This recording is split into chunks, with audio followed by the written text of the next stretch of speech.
Everyone, in the last hackathon, we engineered a data labeling and data annotation orchestrator called Cynaps. We presented this at the CodeZen 2.0 hackathon, and a team won the track prize that was sponsored by ArmorIQ.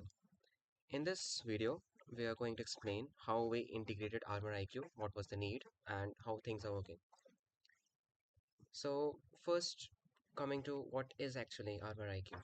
So ArmorIQ is providing us with an intent-based access control that is allowing us to define and enforce policies that are based on intent and context and not just normal rule-based control. It provides us a granular policy enforcement that is a solution that is needed to be integrated in real time and adapting to dynamic scenarios. It is also providing us centralized management and seamless integration that is helping to make things work into a platform, that too with bare minimal changes. So initially what we did, first of all, we did set up an MCP server. So as we can see in this MCP server registry, we are having two MCP servers. One is the Cynaps annotation and the other one is the Cynaps data proxy. These were secure policy enforcements that integrated our backend and the ArmorIQ's cloud service. At the intent dashboard, right now there are 6 plans that have been created. So these plans are completely dynamic, and a new plan is created for each interaction that is going on the platform, and is given an insight on whether it is a validated authorized request or it is something that is unauthorized. Now let's take a look at some of the policies. So this is one of the policy that we created, and it is right now, it has access to 4 of our members that belong to our organization. And we can go to the proxy configuration. That is something important. Our platform is currently hosted on the .xyz domain, and this is one of the registry that we have performed. So the MCP servers that we have set up are validating all the interactions that are being performed on our website. Now coming to how the flow is actually working.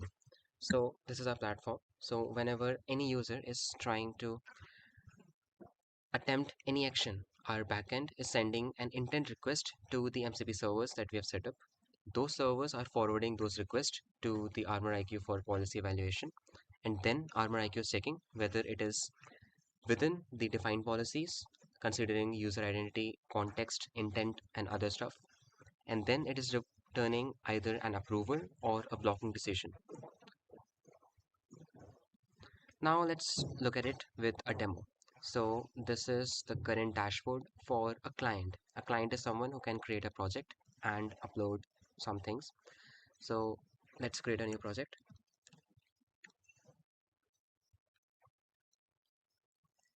Computer vision and object detection.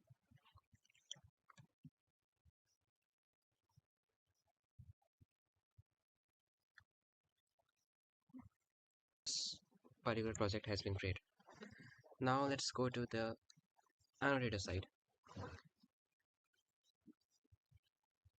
So this is some of the projects, selecting it. And these are some of the tasks that have been allocated to this particular user. So if this user is accessing any task that is allocated to the user, it is all fine. And if we go to our intent dashboard and refresh it, count says 6 and there are no blocked requests right now. But suppose if we try and change this particular image that is being accessed, let's take some random number. So it is throwing an error that these projects haven't been allocated to this user. And if we now refresh, come to the ArmorIQ dashboard, we can see that the particular count has been increased to 8. Alright, now if we go to our intent dashboard, we can see this particular count has been increased to 8. We can take a look at one of the intent plans that have been created. So here it shows some of the informations. Alright, if we go on to our overall dashboard,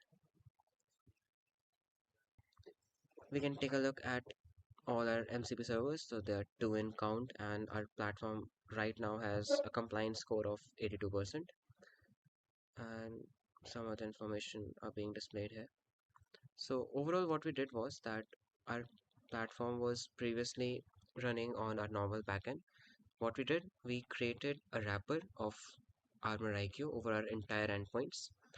And right now, if any unauthorized access is performed on a platform, it doesn't goes directly to some rule-based control, but it is actually being checked for its intent and is being validated and verified by the ArmorIQ that we have integrated into our workflow.